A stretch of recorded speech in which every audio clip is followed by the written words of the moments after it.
It is an obligation for every Muslim Ummah, as required by the 5 pillars of Islam, to once in his or her lifetime perform the spiritual exercise to the Holy Land, but bearing in mind the means to do so. It is a journey of spiritual and intellectual rebirth that comes with new ideas, perspectives, and practices for new things like humbleness and unity. As an annual exercise, it has witnessed millions of Muslim Ummah all over the world performing the exercise at the given opportunity. But the emergence of the COVID-19 pandemic disrupted this for almost 18 months. As such, Muslims are more eager than ever before to embark on their first pilgrimage since the pandemic began. Now, with over 18 months suspension due to COVID-19, the National Hajj Commission of Nigeria, NAHCON, have started the 2022 Hajj exercise with Borno State, having the first airlift of pilgrims to the holy city of Mecca. This did not come without some mixed expectations from the Hajj fair, which the Commission gave as a scary signal to service providers in the cost of services in consideration for the 2-year redundant Hajj funds which had been affected by devaluation. These and other issues will be our focus for discussion on Nigeria Today, and the topic is 2022 Hajj exercise. I am Lydia Odijochi. Welcome to the program.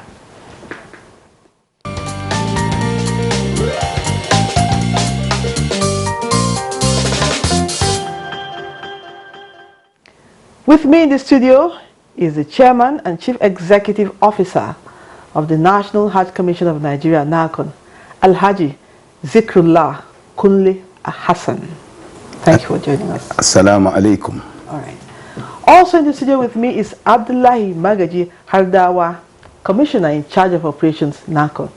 Thank you for joining us. Thank you for having me. We're grateful. Okay, let me begin with the chairman. Over 18 months of suspension due to the COVID-19. For sure, this is a Hajj with many peculiarities.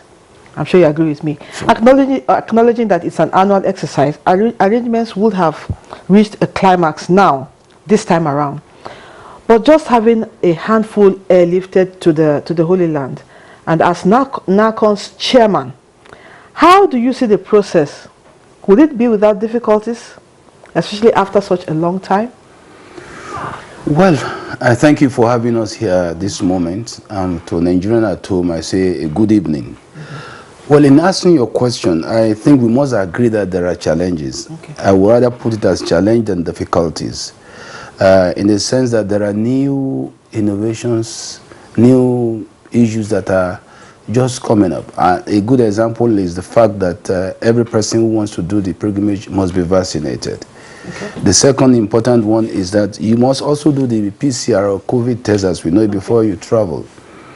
Against that are also so many other issues. We have allocations which fall short of the expectations of the Nigerian Muslim. But again, we still have to manage. These are just some of the many issues that confronted us. Are they surmountable? The fact is yes. These challenges are not beyond our ability to give Nigerian Muslim a very good spiritual experience in the Holy Land. Okay. Yeah. Now let me come to you, the Commissioner of Operations. You're welcome.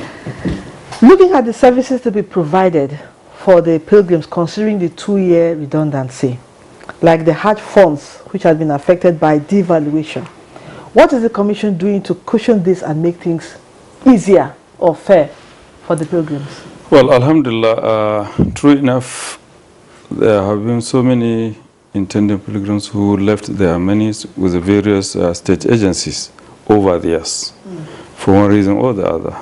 As far back as 2019, 2020, 2021, and even 2022, people have been coming, making deposits, desirous of going for Hajj. The Commission had advised earlier on that those who were interested in having their monies back, they could come and collect. So many refused to come and collect. So what is the implication of that? Why were they not prepared to collect their money back? Most of those who made the deposits, if you make some in-depth analysis, you will come to understand that many of them are from the low-income group of the Muslim Ummah.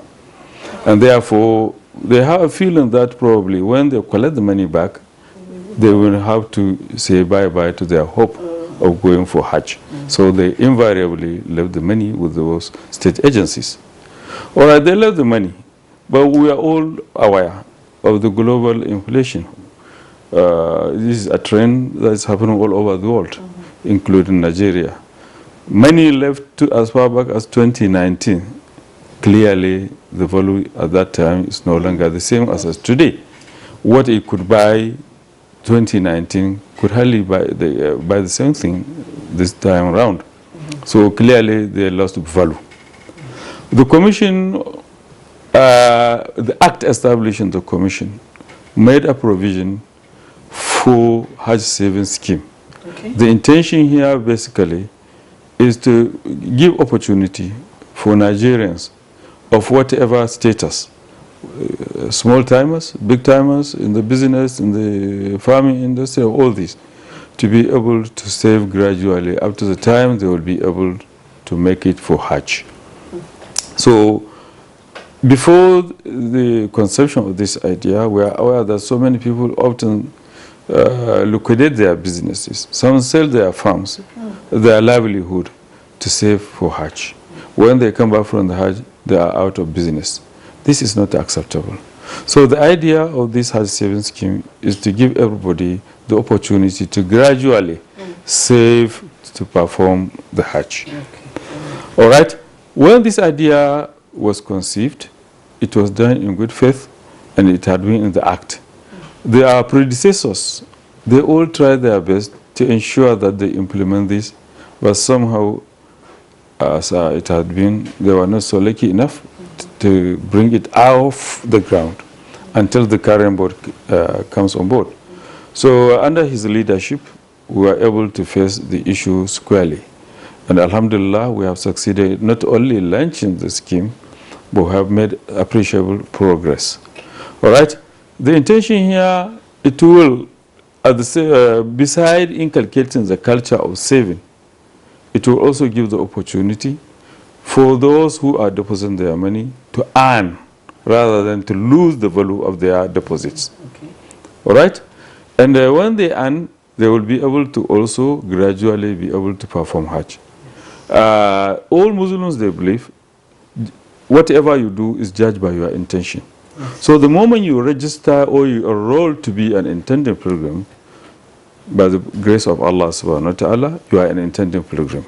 Should one lose his life in the process, comes the day of judgment, inshallah, he will wake up as somebody who has the intention to perform Hajj.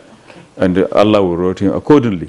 So that is the greatest benefit, in addition to earning income, because the money when pooled will be invested in viable ventures, right, profitable ventures, and the profit would be earned, and that profit will accrue to the person who deposits his money.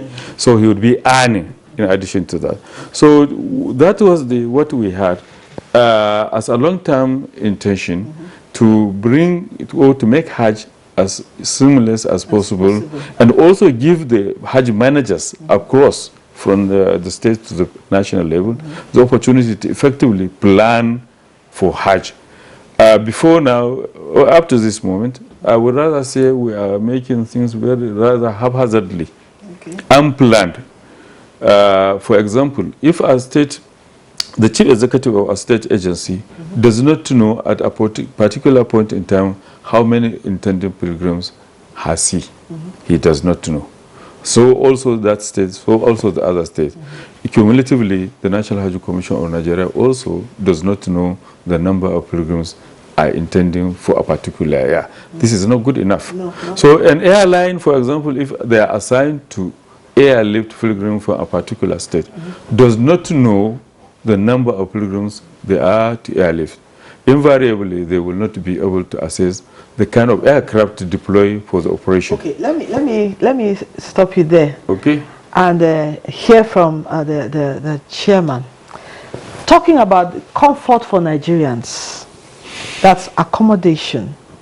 Are there provisions to make the service providers accept an amount lower or within the reach of the common Nigerian pilgrim as compared to the 2019 fees? Well, that's a good one. I quite agree with you that we have a duty to cushion the effect of inflation as it affects the cost of Hajj this year. And that was why the Commission resolved to see everything we can to ensure that people have value for their money. And I can assure you, without fear of contradiction, that the kind of accommodation that, say for instance, costs, and I'm going to speak in Saudi Riyal now, cost like 3,700 Saudi Riyals in 2019, despite the inflation, which ought to make it go higher, despite that the Saudi government has made the VAT now 15% as against 5%, we insisted that no accommodation should be more than 2,000 Saudi Riyals. That obviously is about 40% decrease in the cost of what it used to be in 2019. So we decided to ensure that some of these things that we have absolute control on, even in the case of the airline, what we have is just an appreciable increase, despite the fact that there is already turbulence in the world of flying now. But we're able to get their cooperation to have just a minimal increase. But I must say, the things that we couldn't control, we couldn't. For instance, the exchange rate in 2019 was 306 naira to $1. But now it's over 410. There's no way we can do anything about that. And Mr. President was quite very frank about it. There's not going to be any concession for anybody who wants to do pilgrimage. Every and single person involved in going to pilgrimage, as far as Hajj is concerned, must pay the official dollar rate. So there's nothing we can do about that. So we have to key in. And the good thing, however, is that despite the increase, I must tell you that Nigerians are still crying to get to be involved.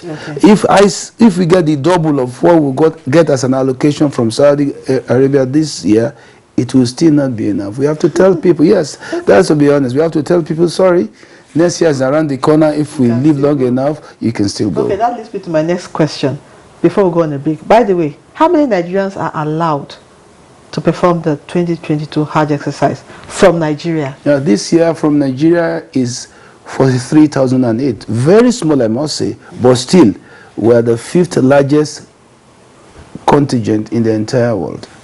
Despite 43,008, it's less than what we used to expect. We used to get 95,000 and above. We got less than half. But yet still, I must say that in fairness to Saudi government, we are still the 5th largest in terms of allocation. So many other countries didn't get as much. All right. We'll take a break now. We'll be back to talk more about the Hajj exercise. Don't go away. This is NTA News 24 broadcasting from Abuja. You can watch us anywhere, anytime on the following platforms. Start Times Channel 101, Freak TV Channel 703, GSTV Channel 419, and Go TV Channel 46. For more information, log on to our website www.nta.ng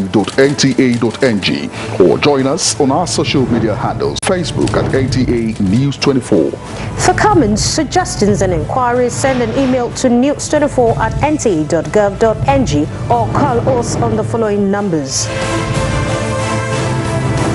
NTA News 24. News and more news.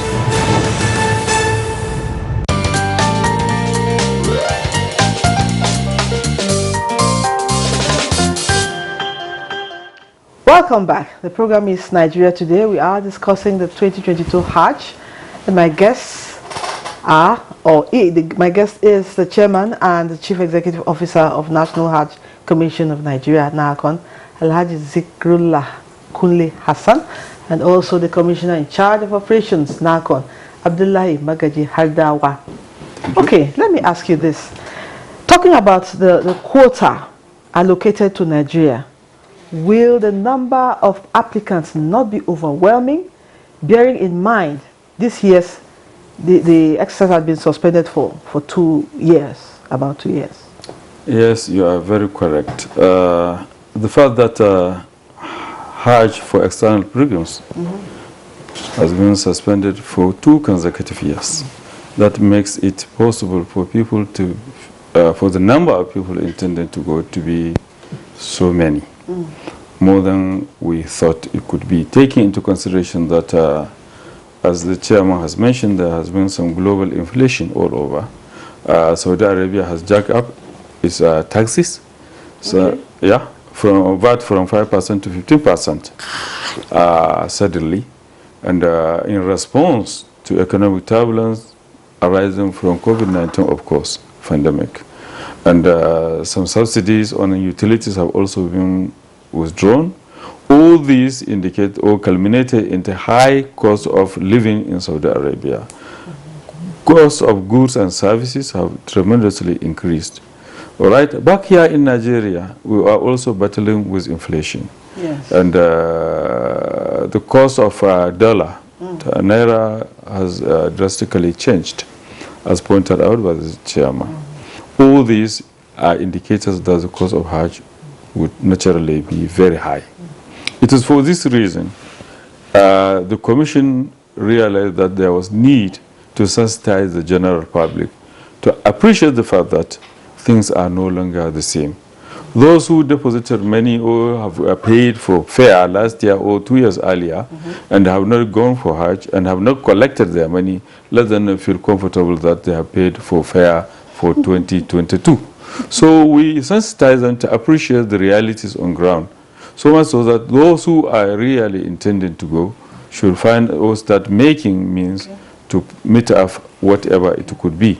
So when the Hajj fair was finally computed and announced, we were thinking that there may not be so many people subscribing to the slots. But to our surprise, despite the high cost, because people have not been going for 2 years, now we are really overwhelmed by requests for more and more and more slots.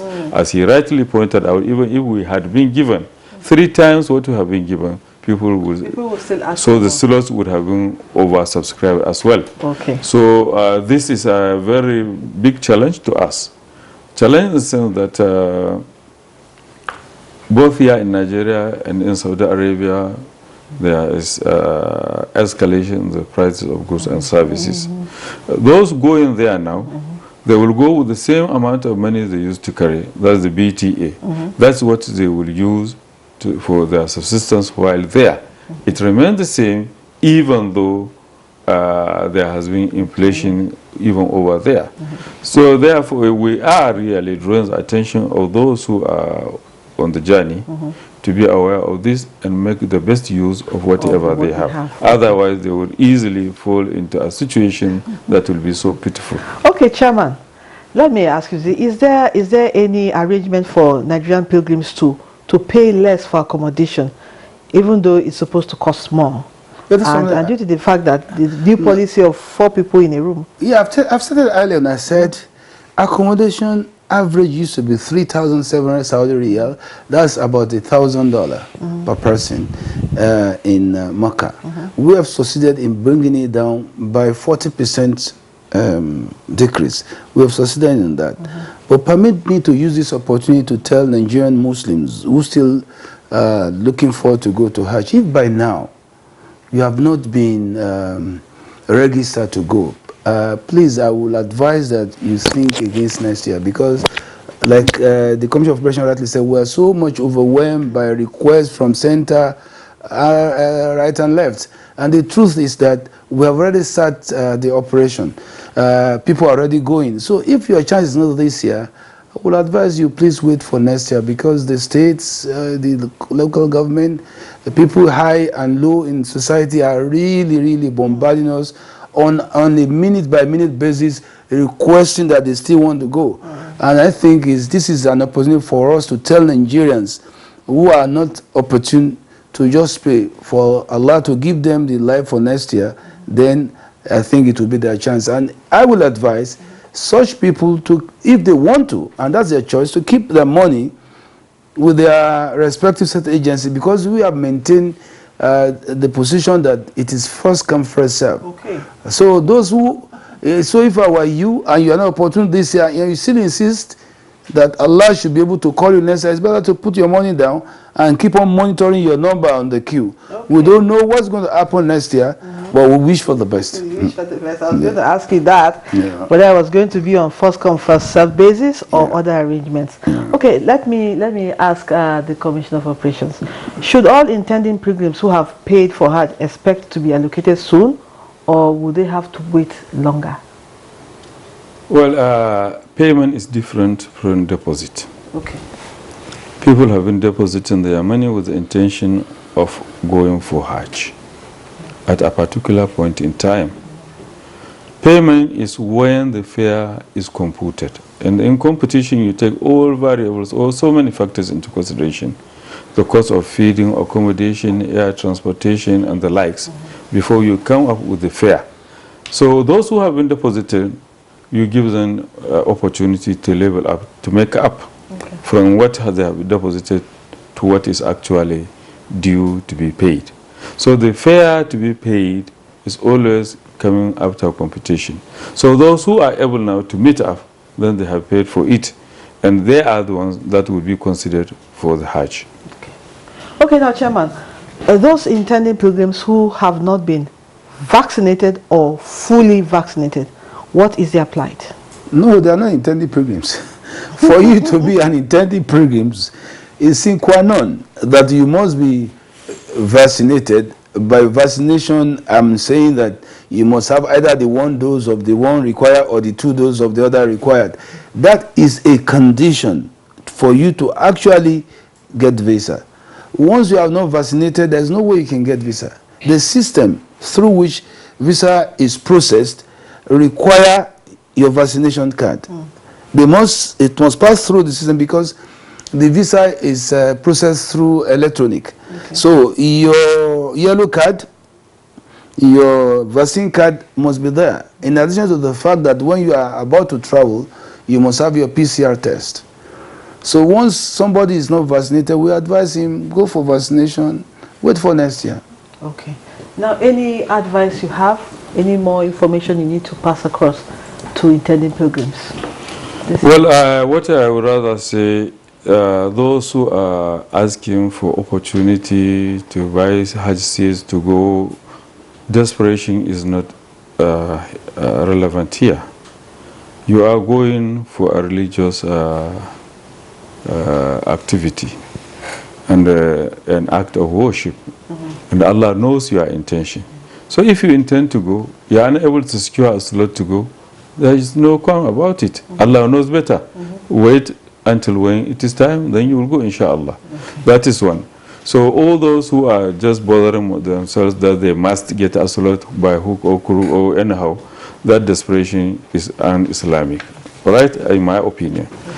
Secondly, my advice is that let those who are lucky enough to have the ability to pay and are obviously put on the road to go, let them understand that once they step out of the shores of Nigeria, they equally become just ambassadors of Nigeria.